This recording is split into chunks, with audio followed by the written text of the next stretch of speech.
Pagkatapos ng 1,000 years, muling papakawalan si Satanas. Pagkalabas si Satanas sa kanyang kulungan, galit na galit yon. Ang unang-unang pupuntahan ng lahat ng mga taong dito sa mundo. Ayan. Ganyan na mangyayari. Tapos, ang gagawin ng mga masasama na may sapi ng demonyo, susugurin nila yung base ng mga banal.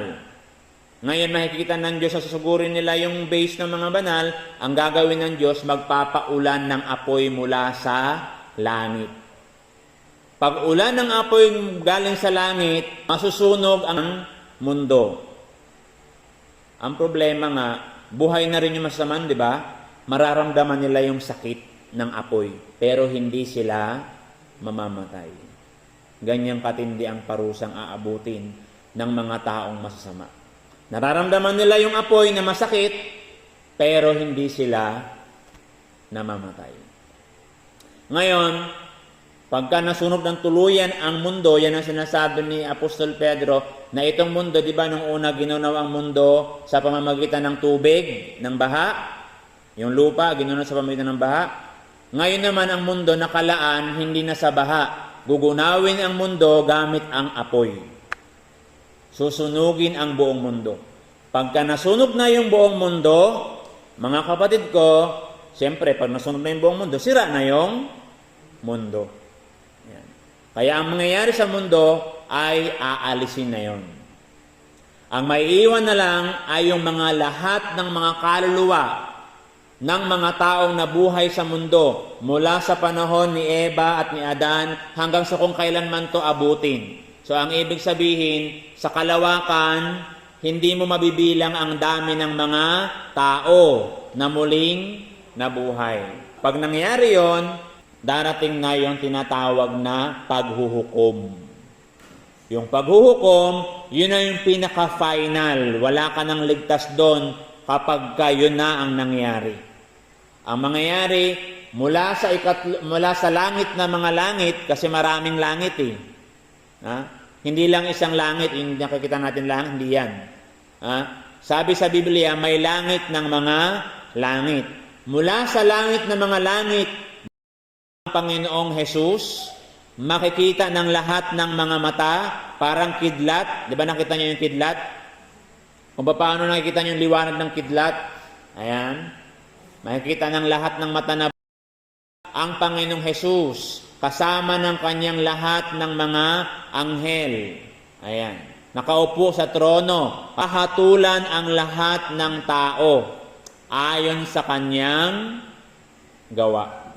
Ayan. Pagbubuko rin ng Panginoon yung mabubuti at yung masasama. Sasabihin niya doon sa mabubuti, doon sa kanan, pumasok kayo sa kahariang inihanda sa inyo mula pa sa paglalang ng daigdig. Sapagkat ako'y nagutom, pinakain niyo ako. Ako'y nauhaw, pinainom niyo ako.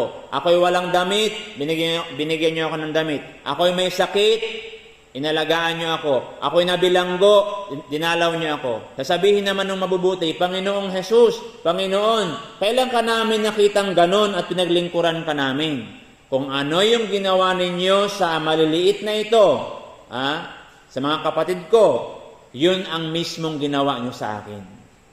Sino ang mga kapatid ng Panginoong Jesus?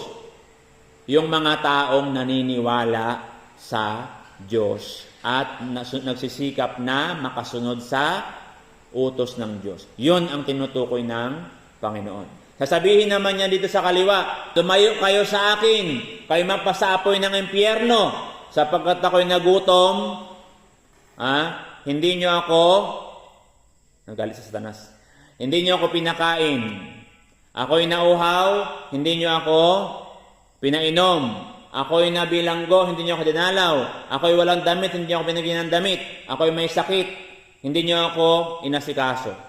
Sasabihin naman ng masasama, Panginoon, kailan ka namin nakitang gano'n at hindi ka namin pinaglingkuran? Kung ano yung ginawa nyo sa mga kapatid ko sa maliliit na ito, yun mismo ang ginawa nyo sa akin. Sa makatuwid. Kung ano pala yung ginagawa natin sa kapwa natin, yun mismo ang ginagawa natin. Kanino? sa Panginoon. At yun ang isusumbat niya sa atin pagdating ng araw. Kaya pala, tinuturuan tayo ng Panginoon na sa abot ng ating makakaya ay gumawa tayo ng mabuti sa ating kapwa. Ngayon, pagkatapos na maghukom ang Panginoon ng isang araw na paghuhukom, pati mga anghel ay huhukuman. Yung mga anghel na sumunod sa Diyos ay dadalhin sa paraiso. Yung mga anghel na lumabag sa Diyos, kasamang itatapon sa impyerno.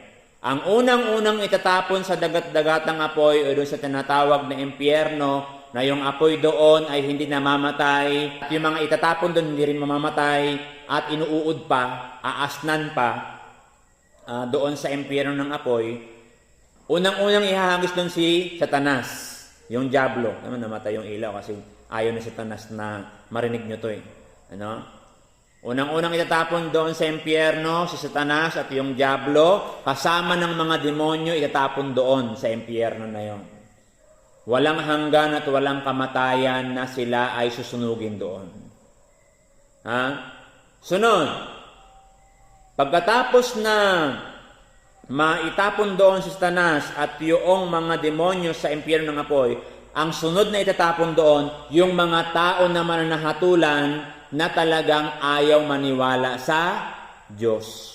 Pati yung mga taong bagamat hindi nakakilala sa Diyos, pero nagpakasama. Lahat yun itatapon sa impyerno. At yun na yung final. Wala nang magagawa. Susunugin doon sa impyerno ng walang katapusan at walang hanggan. Walang kamatayan. Ganon ang mangyayari. Samantalang, yun naman mga taong nagpakabuti, nagtiis, naghirap, sumunod sa Panginoong Diyos, hindi ikinahiya ang pangalan ng Panginoong Hesus, ipinangaral ang pananampalataya, sumunod sa kautusan ng Panginoon, sila naman ay dadalhin ng Panginoon sa paraiso ng Diyos. Kasi ang sabi sa Biblia, ang Panginoong Hesus ay gumawa ng bagong langit at bagong lupa. Ayan. Lahat ng mga anghel na nagpakabuti sumunod, lahat ng mga taong nagpakabuti nagtiis sumunod, ay dadalhin ng Panginoon lahat yon sa paraiso, doon sa langit ng mga langit. Ayan.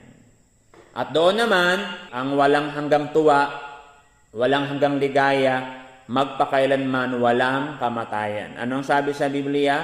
Ang daanan doon ay gawa sa nanganganinig na ginto, parang kristal na ginto. Ang pintuan doon sa paraiso ng Diyos ay 12 pintuan na malalaki, gawa sa perlas. Nandoon yung punong kahoy ng buhay, ang dahon nun pampagaling sa lahat ng sakit ng lahat ng bansa. Andun yung tubig ng buhay. Makikita mo na namukhaan ng Panginoon. Wala na doong gabi kasi ang Diyos ang magliliwanag doon. Papahirin na ang luha, wala nang sakit, wala nang masama, wala nang lungkot, masarap na ang buhay, magpakailan-kailan paman kasama ang Diyos. Ayan. Wala na rin simbahan doon kasi ang magiging templo doon ay mismong ang Panginoon. At mabubuhay ng masaya magpakailan-kailan paman. Ngayon, kapag dinala na sa paraiso ng Diyos ang lahat ng mga matutuwid, lahat ng mga mabubuti, nagtiis at sumunod sa Panginoon, ay dinala sa paraiso ng Diyos. Ang sunod na mangyayari, aalisin na ng Panginoon yung alaala. Katunayan, di ba sa panahon natin ngayon may tinatawag na amnesia. Ano yung amnesia? Hindi mo na naalala yung mga kamag-anak mo. Kasi kung halimbawa dinala ka doon sa paraiso ng Diyos, tapos kilala mo pa rin yung mga kamag-anak mo, nakita mo, alam mo, na dinala sila sa impyerno, andun ka sa paraiso, sa palagay mo matutuwa ka? Hindi ka rin mag-i-enjoy. Kaya ang gagawin ng Panginoon, pag nandoon na sa paraiso ng Diyos, aalisin na yung alaala. Kahit na alam mo na may mga taong dinala sa impyerno, hindi mo nakilala kung sino yung mga yun kasi wala ka ng alaala. Kaya mai-enjoy mo yung paraiso. At doon sa paraiso, wala na rin pag-aasa-asawa doon.